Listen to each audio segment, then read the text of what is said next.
के नवनियुक्त अध्यक्ष नितिन नवीन ने बुधवार को देश भर के पदाधिकारियों की बैठक ली। इस बैठक में जहां आगामी चुनावी प्रदेशों की तैयारियों को लेकर चर्चा हुई, वहीं दूसरी ओर राष्ट्रीय अध्यक्ष ने वीबी जीराम जी को लेकर सभी पदाधिकारियों को जनता के बीच जाने को कहा, जिससे कांग्रेस के झूठ को सामने लाया जा सके।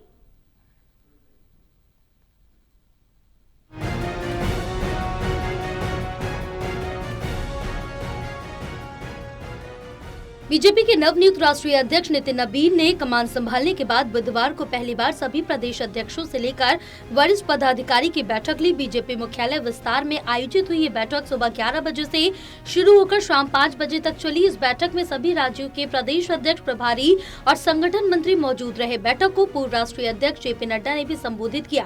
बैठक में प्रमुख तौर पर राष्ट्रीय अध्यक्ष नितिन नवीन ने आगामी विधानसभा चुनावों को लेकर पदाधिकारियों को दिशा निर्देश दिए। उन्होंने जहाँ चुनावी प्रदेशों के अधिकारियों से विस्तार से अब तक की तैयारियों की समीक्षा की, वहीं असम, बंगाल और तमिलनाडु में सरकार बनने की बात कही। माननीय राष्ट्रीय अध्यक्ष जी ने आगामी विधानसभा के जो चुनाव हैं, एक एक राज्यों की प्रदेश द्वारा रिपोर्टिंग हुई और चुनाव में अभी तक की जो तैयारी का उन्होंने जायजा लिया। और यह प्रदेश से आए हुए अध्यक्ष और प्रभारी इन्होंने जो रिपोर्ट किया वह कह सकते हैं कि भारतीय जनता पार्टी की सरकार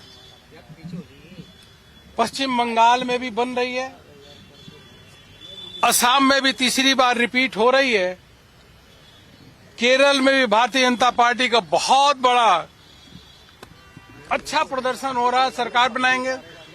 और उसके साथ साथ तमिलनाडु में भी भारतीय जनता पार्टी सरकार बनाने जा रही है। पुडुचेरी की भी बहुत अच्छी रिपोर्ट है, फिर से वहां पे रिपीट करेंगे एनडीए की। अध्यक्ष नितिन नवीन ने सभी राज्यों के पदाधिकारियों से एक एक करके व्यक्तिगत तौर पर भी बात की। उन्होंने कहा कि मन की बात को किस तरह जन जन तक पहुंचाया जाए, इस पर भी विस्तार से चर्चा हुई, क्योंकि कार्यक्रम को लोगों का व्यापक समर्थन मिलता है। इसी तरह जीराम जी को लेकर कांग्रेस के कथित दुष्प्रचार का जवाब जनता तक कैसे पहुँचाया जाए, इस पर भी रणनीति बनी। बैठक में बीएमसी चुनाव में जीत पर प्रदेश को बधाई देते हुए आगामी कार्यक्रम की भी समीक्षा की गयी। बीजेपी अध्यक्ष ने चुनावी राज्यों में बूथ को मजबूत बनाने को लेकर भी असम, बंगाल, तमिलनाडु और केरल जैसे राज्यों के पदाधिकारियों को विशेष निर्देश दिए। इस बैठक में राष्ट्रीय अध्यक्ष के देशव्यापी दौरे को लेकर भी रणनीति बनी। कैमरा पर्सन शूरवीर के साथ ललित नारायण कांडपाल, टोटल न्यूज, दिल्ली।